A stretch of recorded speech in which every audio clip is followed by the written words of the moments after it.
디모데전서 6장 11절 12절 같이 한 목소리로 합독합니다. 시작. 오직 너 하나님의 사람아 이것들을 피하고 의와 경건과 믿음과 사랑과 인내와 온유를 따르며 믿음의 선한 싸움을 싸우라. 영생을 취하라. 이를 위하여 내가 부르심을 받았고 많은 증인 앞에서 선한 증언을 하였도다. 우리가 하나님을 아버지라고 부를 수 있는 그 감격함, 그 감격으로 여러분 일평생 살아가시기를 주님의 이름으로 축복합니다. 아멘. 한 부부가 있었어요. 이 부부가 한 10년간의 연애 기간을 거치고 이제 결혼을 한 그런 부부인데 나름 열심히 살아왔고 또 정말 눈코 뜰 새 없이 바쁘게 삶의 현장에서 살았습니다. 그렇게 결혼 생활을 한 지 한 7년 가까이 이렇게 되는데 너무 바쁘게 산 나머지 아이가 들어서지 않는 거예요. 그러니까 여자가 이제 부인이 한 40대 중반 정도 되잖아요. 시험관 아이를 해서라도 아이를 낳아야 하는가라는 그런 절박한 상황 속에 있었습니다. 근데 어느 날 감사하게도 자연 임신을 하게 된 겁니다.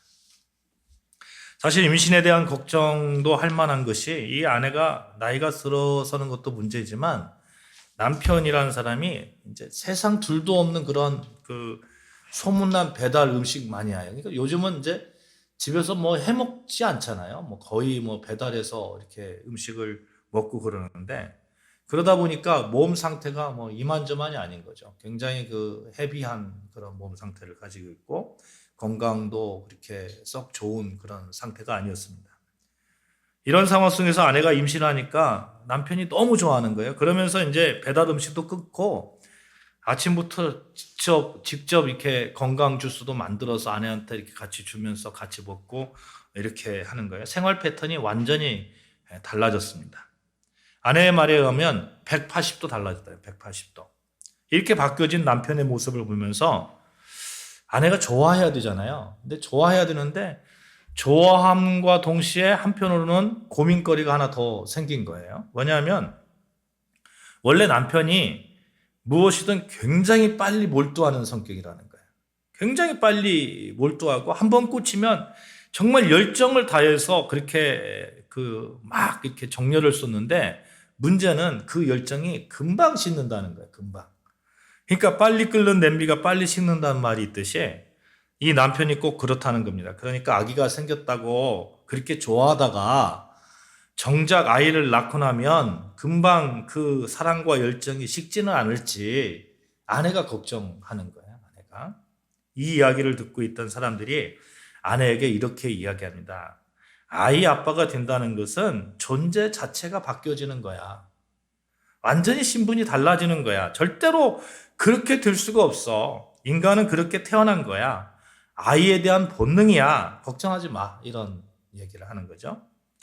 어느 개그맨이 그 동상이몽이라는 프로그램 나와서 대화하던 그 내용들을 제가 여러분에게 이렇게 소개해 드렸습니다만 여러분 저는 이 말에 전적으로 동감합니다.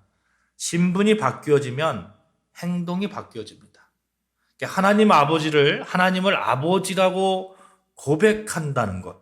그러니까 하나님을 내 아버지라고 고백하고 하나님 속에 하나님의 그 백성으로서 내가 소속되어 있다는 그러한 신분의 변화를 확실하게 느끼는 사람은 정말 그렇게 살아가는 것이죠. 사람은 내가 누구인지 설명되어지는 대로 행동하게 되어 있어요.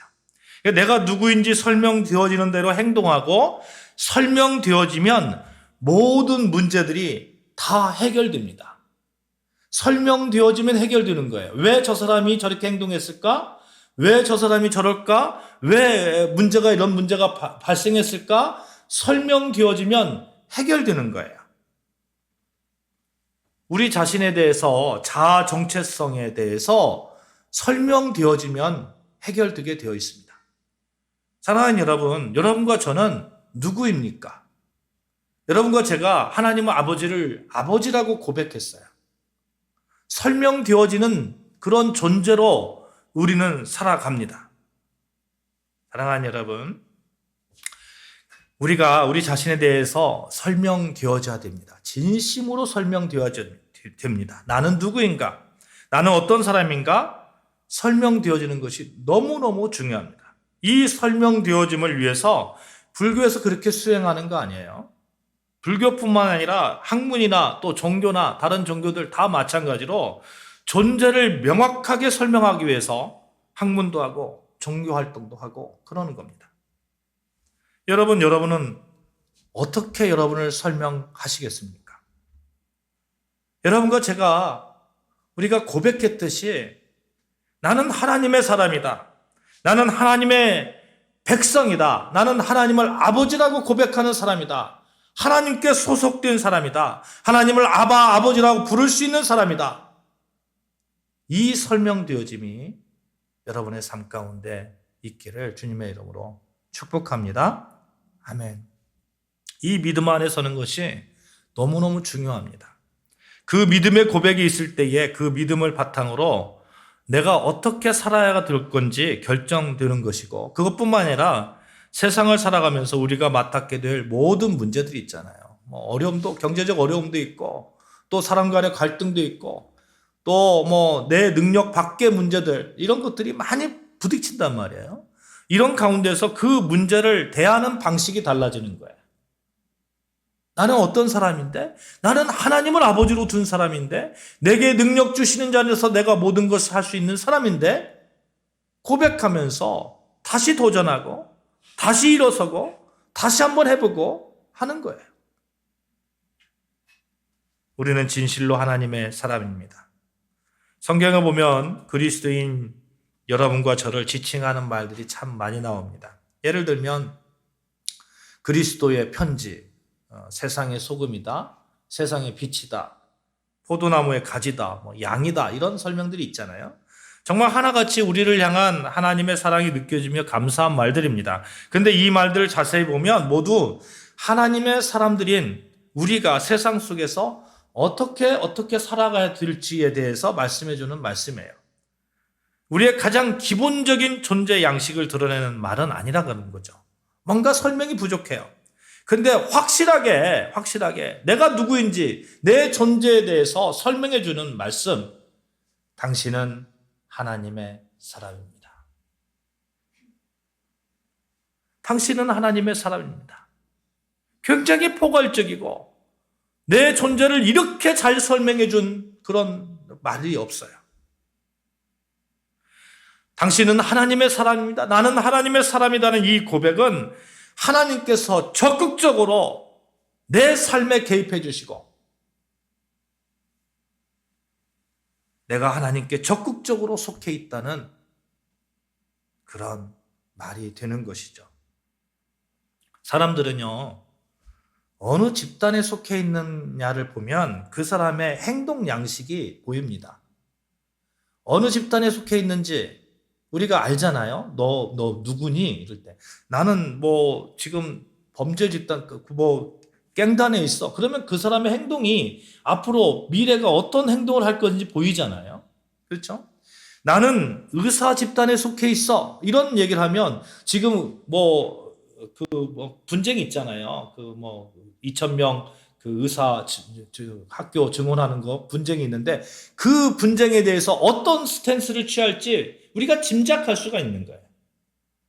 벌써 그 사람이 어떤 삶을 살았는지 어떻게 살 것인지에 대해서 정의가 딱 되는 거예요. 하나님께 속해 있다는 사실은 그런 겁니다. 더 이상 죄의 종이 되지 않는다는 것이에요. 마귀에 귀속된 사람이 아니라는 겁니다. 세상에 속한 사람이 아니라는 겁니다.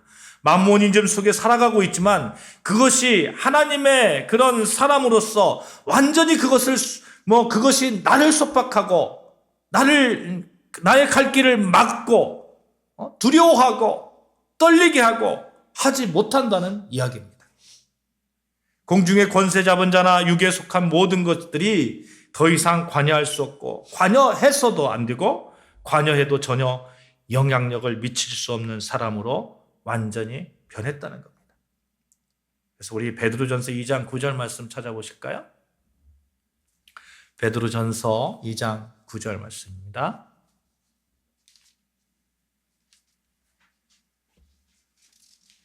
같이 압독합니다. 너희는 택하신 족속이요 왕같은 제사장들이요 거룩한 나라요 그의 소유가 된 백성이니 이는 너희를 어두운 데서 불러내어 그의 기이한 빛에 들어가게 하신 이의 아름다운 덕을 선포하게 하려 하심이라. 우리가 어떤 존재라고요? 택함 받은 존재라고요. 그래서 왕같은 제사장이 되었고 하나님의 소유된 백성이라고 말합니다. 그런데 우리가 원래 어떤 존재였습니까? 너희는 어두운 데 있었던 사람들이야. 너희는 어두운 데 있었던 사람들이야. 사랑하는 여러분, 우리는 사실 어두운 곳에 있었던 사람들입니다. 앞이 도저히 보이지 않았던 사람입니다. 어디로 가야 될지 무엇을 진리인지 모르고 헤매던 사람들입니다. 한 치 앞도 내다보지 못하면서 오늘의 육적인 욕망에 사로잡혀 죄의 종로듯 했던 그런 사람들입니다. 이런 사람들을 굳이 어두운 데서 끄집어내서 빛의 자녀로 옮겨주셨어요. 그것이 하나님의 사람 여러분과 저의 모습입니다. 그뿐만이 아니에요. 이렇게 불러내어 나 같은 사람을 용서하시고 예수 그리스도의 아름다운 덕을 세상에 전하게 하셨습니다. 저는 이 말씀을 묵상하면 할수록 굉장히 당당해짐을 느낍니다. 정말 저 보잘것없어요. 보잘것없고 어떻게 보면 껍데기로 살았나 할 정도로 그렇게 속은 텅 빈 것 같고 조그만한 일에도 이렇게 반응하고 하는 그런 모습들을 보게 돼요. 그렇지만 나는 하나님께서 어두움에서 끄집어낸 사람이야. 나는 빛 가운데 거하는 사람이야. 나는 아무 재능도 없고 실력도 없지만 그래도 나를 인정하셔서 하나님의 아들 예수 그리스도를 증거하는 그 한복판에 세워놓은 그런 존재야. 하나님이 그렇게 하셨어. 저의 존재에 대한 무한한 감사가 있을 수밖에 없습니다. 어디 저만 그렇습니까? 이 자리에 계신 여러분 모두 예수 그리스도를 주로 고백한 모든 이들에게 이런 하나님의 사람이라는 칭호가 붙여졌다는 것이 얼마나 큰 은혜입니까? 하나님의 사람, 하나님께 속해 있는 사람. 그래도 내가 속해 있는 그 집단은 하나님 나라야. 우리 함께 이렇게 모여서 예배를 드리면서 하나님 나라의 백성으로서 함께 한 그 집단으로 속해 있어서 함께 위안을 얻고 함께 힘을 합하는 것이 얼마나 자랑스럽고 얼마나 감사하고 얼마나 귀한 일입니까? 나 혼자 하나님의 사람이라고 불려지면 얼마나 외롭겠어요. 그런데 예수 그리스도 안에서 한 형제된 모든 이들에게 하나님의 사람이라는 칭호가 붙여졌고 서로가 서로를 격려하고 그래도 하나님의 사람으로 살아갈 수 있도록 용기를 주고 이런 모습들을 볼 때 참 감사한 거죠. 사랑하는 여러분, 우리가 하나님의 사람이라는 사실은 우리가 감사함으로 살아가야 할 충분한 조건이 됨을 믿으시기를 주님의 이름으로 축복합니다. 아멘. 우리는 감사할 수 있는 사람이에요.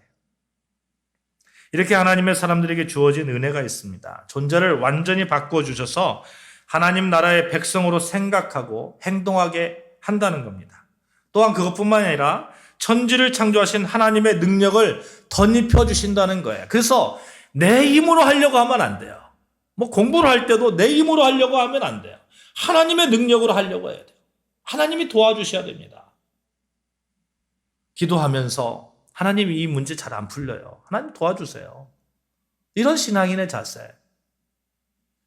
우리가 어떤 그 직장에서나 사업을 할 때에 좀 문제에 부딪힐 때 하나님 내 힘으로는 도저히 안 됩니다.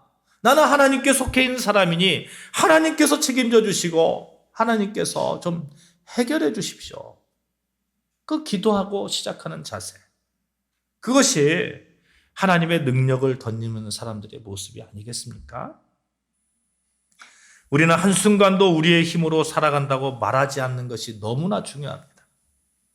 우리는 하나님의 은혜와 능력이 아니면 한순간도 살아갈 수 없다는 고백으로 살아가는 사람들입니다. 빌립보서 3장 14절 말씀에 내게 능력 주시는 자 안에서 내가 모든 것을 할 수 있느니라. 내게 능력 주시는 자 안에서. 우리가 늘 고백하는 말이에요. 내게 능력 주시는 자 안에서. 그런데 문제가 발생하면 내가 어떻게 해보려고 하는 거예요? 내 존재를 잊어버리는 겁니다. 내가 무엇인가 할 수 있는 힘과 실력과 능력은 나에게서 나오는 것이 아니라 천지를 창조하신 하나님께서부터 나온다는 고백입니다. 나에게서 나오는 실력은 그렇게 기대할 것이 못 돼요. 도토리 키재기라는 말이 있습니다. 사람이 거기가 거기지 않습니까? 거기가 거기예요. 제가 요즘 확실히 느끼는 게 요즘 AI 시대라고 하잖아요. AI 시대. 그래서 여기저기서 AI의 그런 혜택을 보고 있는 것 같아요. 근데 가만히 보면 AI를 보면 인간의 지식을 훨씬 뛰어넘습니다. 인간이 가지고 있는 그런 어떤 데이터들을 한꺼번에 모아놨으니까 그 데이터들을 가지고 그냥 처리를 하니까 내가 갖고 있는 데이터보다 훨씬 많잖아요. 경험이 훨씬 많잖아요.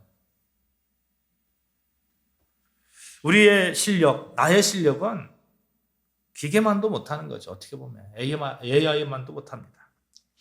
그런데 참 다행인 것이 우리는 우리 자신의 실력만으로 살면 정말 미래가 없습니다만 우리는 천지를 창조하신 하나님의 실력으로 살아갈 수 있는 자격이 있고 그렇게 살게 하시는 하나님의 은혜 아래 있다는 겁니다. 아무리 AI가 발달하더라도 인간들이 쌓아온 데이터잖아요. 그렇죠? 인간들이 쌓은 데이터예요. 그러니까 인간의 한계를 결국 벗어나지 못합니다. 그러나 하나님은 다르신 거예요. 하나님은 유한한 인간을 뛰어넘는 초자연적이고 전능하시고 무소부지하시고 그런 하나님의 실력 안에 우리가 거하는 거예요. 우리가 하나님의 실력으로 살아가시길 바랍니다. 아멘. 그것이 하나님의 사람에게 주어진 특권이에요.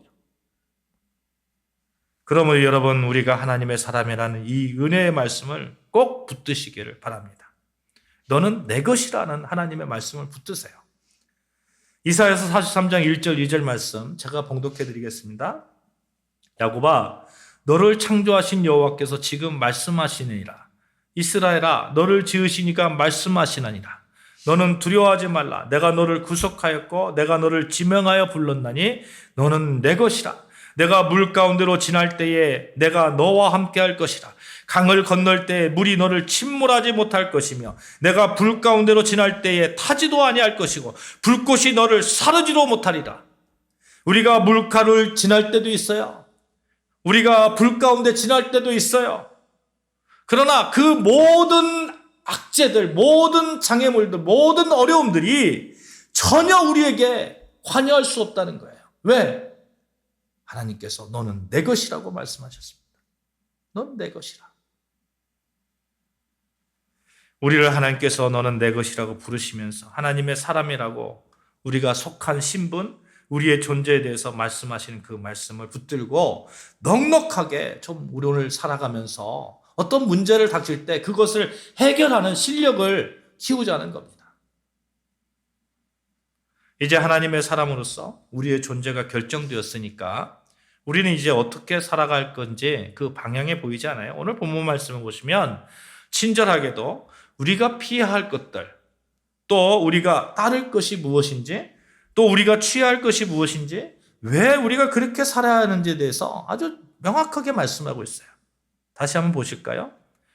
다시 한번 오늘 본문 말씀 봅니다. 같이 봉독합니다. 시작. 오직 너 하나님의 사람아 이것들을 피하고 의와 경건과 믿음과 사랑과 인내와 온유를 따르며 믿음의 선한 싸움을 싸우라. 영생을 취하라. 이를 위하여 내가 부르심을 받았고 많은 증인 앞에서 선한 증언을 하였도다. 너 하나님의 사람아 이것들을 피하라. 피하라는 것이 있어요. 피하라는 거. 6장 3절부터 10장 말씀까지인데 제가 봉독해 드릴게요. 누구든지 다른 교훈을 하며 바른 말 곧 우리 주 예수 그리스도의 말씀과 경건에 관한 교훈을 따르지 않으면 그는 교만하여 아무것도 알지 못하고 변론과 언쟁을 좋아하는 자니 이로써 투기와 분쟁과 비방과 악한 생각이 나며 마음이 부패해지고 진리를 잃어버려 경건을 이익의 방도로 생각하는 자들의 다툼이 일어나느니라. 그러나 자족하는 마음이 있으면 경건은 큰 이익이 되느니라. 우리가 세상에 아무것도 가지고 온 것이 없음에 또한 아무것도 가지고 가지 못하리니 우리가 먹을 것과 입을 것이 있은즉 족한 줄로 알 것이나 부하려 하는 자들은 시험과 올무와 여러 가지 어리석고 해로운 욕심을 떨어지나니 곧 사람으로 파멸과 멸망에 빠지게 하는지라. 돈을 사랑함이 일만하게 뿌리가 되나니 이것을 탐내는 자들은 미혹을 받아 믿음에서 떠나 많은 근심으로써 자기를 찔렀도다. 디모데 당시 거짓 교사들이 있었어요. 이 거짓 교사들은 교만하였고 언쟁을 좋아하는 사람들이었습니다. 늘 분쟁과 비방과 악한 생각으로 살았으며 마음이 부패했고 진리를 잃어버렸어요. 한마디로 이들은 경건을 잃어버린 거예요. 경건을 잃어버리고 교만하고 부패하였으니까 그들이 있는 곳에는 언제나 다툼이 있는 거예요.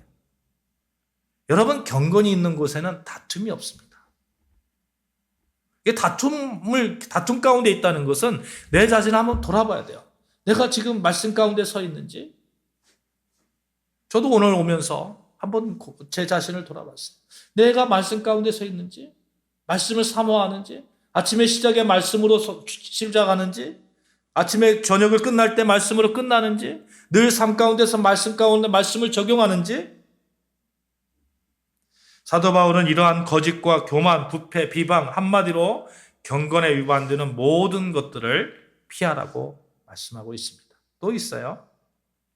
자족하는 마음이 없어서 늘 욕심에 빠지는 상태. 특히 사도 바울은 일만 악의 뿌리가 뭐라고 합니까? 일만 악의 뿌리가 돈이라고 해요. 돈. 모든 악의 뿌리가 돈이라고 해요. 이 일만 악의 뿌리가 돈. 자본주의 사회에서 돈을 가지고 있는 거, 돈이 필요한 거, 돈은 삶의 수단이 됩니다. 꼭 필요합니다. 성경에서 보면요. 잠언 22장 4절에 보면 이런 말씀이 있거든요. 우리 저 뒤에 적혀 있습니다만 겸손과 여호와를 경외함의 보상은 재물과 영광과 생명이니라. 아니, 하나님께서 돈을 주신다는 거예요. 재물을 주신다는 거예요. 어떤 사람에게요? 여호와를 경외하는 자에게. 자본주의 사회에서 돈이 필요해요. 돈이 필요합니다. 돈이 많으면 많을수록 어쩌면 좋을 수도 있어요. 여호와께서도 여호와를 경외하는 사람들에게 보상해 주시겠다고 합니다. 재물로 보상해 주시겠다고 합니다. 뭡니까 그러면? 문제는 돈을 여호와보다 더 사랑하는 거예요. 하나님보다 더 사랑하는 거예요. 우리는 돈이 필요함으로 돈을 취하지만 여호와 하나님보다 더 돈을 사랑하면 그것은 곧바로 일만하게 뿌리가 되어서 우리 삶 전체를 뒤죽박죽으로 만들어 버리는 겁니다. 옛날에 제가 어렸을 때는 주일날은 가게도 못 가게 했어요. 가게도. 기억나시나요? 가게도 못 가게 하고. 주일날 돈 쓰고, 주일날 돈 쓰는 것도 못하게 했으니 돈을 주일날 막 한다? 번다? 이건 도저히 생각도 못했죠. 요즘은 이제, 예배가 여러 가지 예배가 있어지고 이러다 보니까 이제 예배 가운데 예배 드릴 수 있고 이러니까 좀 이렇게 많이 허용하는 그런 입장입니다만 그럼에도 불구하고 우리는 분명하게 기본적인 그런 자세는 가지고 있어야 돼요. 여호와를 경외함이 첫 번째다. 여호와를 경외함이 첫 번째다. 그렇게 하면 하나님께서 채워주신다니까요. 재물로 채워주신다니까요. 사랑하는 여러분, 돈은 사랑하는 존재가 아니라 우리가 컨트롤할 수 있게 지배하는 존재가 되어야 됩니다. 돈을 지배하시기를 바랍니다. 아멘. 그렇게 컨트롤할 수 있는 정도의 복을 하나님께 우리는 구해야 됩니다. 우리 인간의 연약함과 돈과의 관계, 그리고 어떻게 우리가 하나님을 온전히 섬길 수 있을까 잘 설명되어지는 말씀이 있어요. 잠언 30장 8절 9절 말씀이에요. 제가 봉독해 드릴게요. 나로 가난하게도 마옵시고 부하게도 마옵시고 오직 필요한 양식으로 내게 먹이시옵소서. 혹 내가 배불러서 하나님을 모른다 여호와가 누구냐 할까 하오며 혹 내가 가난하여 도적질하고 내 하나님의 이름을 욕되게 할까 두려워함이니이다. 정말 기가 막히게 우리 삶에 필요한 돈과의 관계를 설명해 주지 않습니까? 사랑하는 여러분, 우리가 그릇이 있잖아요. 그릇이 아주 커서 돈이 아무리 많아도 여호와 하나님 사랑하는 일, 여호와 그 돈을 가지고 죄를 범하지 않고 여호와를 위해서 정말 아름답게 쓰여지는 그 일 가운데 쓰여진다면, 그 정도의 그릇이라면 내가 돈이 많아도 여호와를 뭐라고요? 여호와를 모른다 하지 않고, 내가 너무 그렇게 가난하여 가지고 여호와를 이렇게 막 그렇게 욕되게 하지 않는 그런 그릇이 된다면 하나님께서 그 그릇에 채워 주시지 않겠어요? 그게 먼저 재물을 구하는 것이 아니라 내 그릇이 커야 돼. 내 그릇이. 그러므로 우리는 이렇게 기도를 해야 됩니다. 먼저 그의 나라와 의를 구하라 말씀하셨듯이 먼저 하나님을 참 섬길 수 있는 믿음을 주시옵소서. 내가 하나님이 부어주시는 그 어마어마한 축복을 충분히 담을 수 있는 그릇으로 나를 빚어 주시옵소서. 이것이 우리의 기도가 되어야 돼요. 하나님이 그렇게 채워주시는 거예요.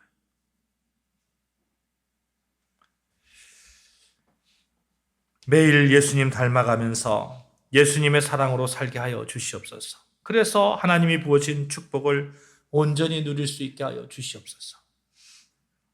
이런 기도가 되면 얼마나 좋겠습니까? 돈이 많은 사람들이 막 실패하고 아파하고 하는 거 너무 많이 보잖아요. 그래서 돈이 많았을 때 그걸 잘 쓸 수 있는 그릇이 우리가 먼저 돼야 되지 않을까. 우리가 이제 피할 것이 분명해졌어요. 육체의 속을 위한 것들, 이것들 다 피해야 됩니다.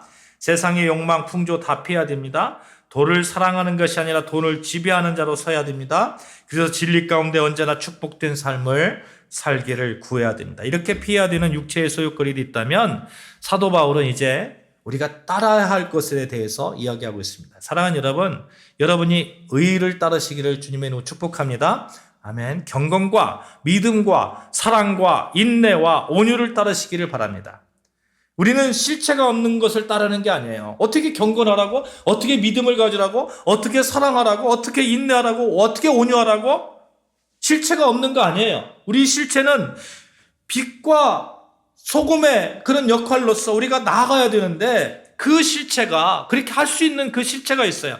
보면서 모델이 있다는 거예요. 모델이. 그 모델 따라가면 돼. 예수 그리스도. 예수 그리스도. 예수 그리스도의 의로움, 예수 그리스도의 경건함, 예수 그리스도를 구세주로 믿는 믿음, 그분의 사랑, 그분을 향한 인내, 그분의 그런 온유, 우리는 예수 그리스도의 품성을 따라가는 것입니다. 어떤 것이 의로움이고, 어떤 것이 진정한 경건함이고, 어떤 것이 진정한 사랑이고 인내이고 온유인지 우리 예수님은 십자가 사건을 통해서 충분히 보여주셨잖아요. 사랑하는 여러분, 예수 그리스도의 그 모든 것을 따라가는 자들임을 삶 가운데서 노래하시기를 바랍니다. 아멘. 찬송가 우리 찬송했잖아요.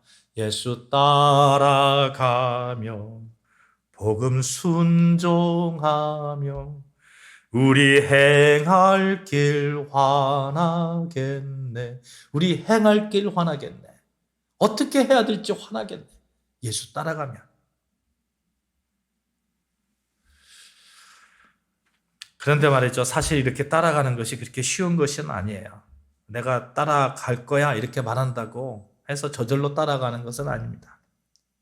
그래서 그 따라가면 어떤 싸움과 같은 것인데 갈라디아서 5장 16절 17절 말씀 제가 봉독해 드리겠어요. 내가 이르노니 너희는 성령을 따라 행하라. 그리하면 육체의 욕심을 이루지 아니하리라. 육체의 소욕은 성령을 거스리고 성령은 육체를 거스르라니 이 둘이 서로 대적함으로 너희가 원하는 것을 하지 못하게 하려 함이니라. 육체의 소욕과 성령의 소욕이 서로 대적의 관계예요. 그러니까 늘 싸움이 있는 거예요. 늘 이 둘이 서로 싸우는 거예요. 이것을 오늘 본문에서는 선한 싸움을 싸우라. 선한 싸움을 싸우라. 우리는 선한 싸움을 싸우는 자들입니다. 그럼 우리가 어떻게 살아가야 할 것인지 이제 명확해졌습니다. 우리는 전쟁터에 있는 군인 같은 모습으로 오늘을 살아가는 겁니다. 믿음을 지켜나가기 위해서, 성령의 소욕으로 살기 위해서, 예수 그리스도의 온전함을 따르기 위해서, 하나님 백성됨을 그 모습으로 살기 위해서. 이 싸움은 굉장히 처절한 싸움이에요. 히브리서 12장 4절에 보면 너희가 죄와 싸우되 아직 피 흘리기까지는 대항하지 아니하였도다. 이런 말씀이 있거든요. 죄를 이기기 위해서, 예수 그리스도를, 예수님을 따르기 위해서 어쩌면 피 흘리기까지 죄와 싸움을 해야 할 수도 있습니다. 그러나 분명한 것은 이 싸움은 우리에게 엄청난 하나님의 사람으로서 전리품을 가져다 줄 겁니다. 영원한 생명입니다. 오늘 본문에 보면 믿음의 선한 싸움을 싸우라, 영생을 취하라. 선한 싸움 가운데 우리에게 전리품이 있어요. 영생을 취함은 그 전리품입니다. 말씀을 맺겠습니다. 우리의 존재는 너 하나님의 사람아, 하나님의 말씀하심으로 이미 정해졌습니다. 우리는 하나님의 사람으로 살아가며 피할 것은 피하는 사람이고 따를 것은 따르는 사람입니다. 우리가 피해야 하는 것은 육체의 소욕이고 우리가 따를 것은 예수 그리스도의 그 온전하신 사랑과 의와 경건과 믿음과 인내와 온유입니다. 이 따름의 가운데 우리는 선한 싸움을 하고 있습니다. 선한 싸움을 할 때 하나님께서는 허허벌판에 그냥 우리 홀로 내버려 두고 너 혼자 싸워봐 이렇게 하지 않습니다. 하나님은 우리를 끝까지 책임져 주시는 분이십니다. 싸움에서 이기는 그 이김의 보장을 하고 계십니다. 하나님께서 이기게 하십니다.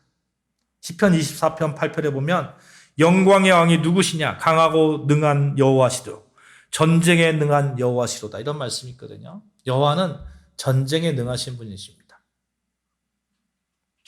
우리는 여호와 안에 있으면 이 선한 싸움에서 반드시 승리할 줄로 믿습니다. 사랑하는 여러분, 내가 하나님의 사람이라는 이 존재에 대한 확실한 그런 설명되어짐을 가지시고 나는 하나님께 이끌려 살아가는 사람이다. 나는 하나님의 뜻 가운데 사는 사람이다. 늘 외치며 하나님의 생각으로 하나님께 이끌려서 믿음의 선한 싸움에서 승리하시는 여러분과 저 되어주시기를 주님의 이름으로 축복합니다. 아멘. 기도하시겠습니다.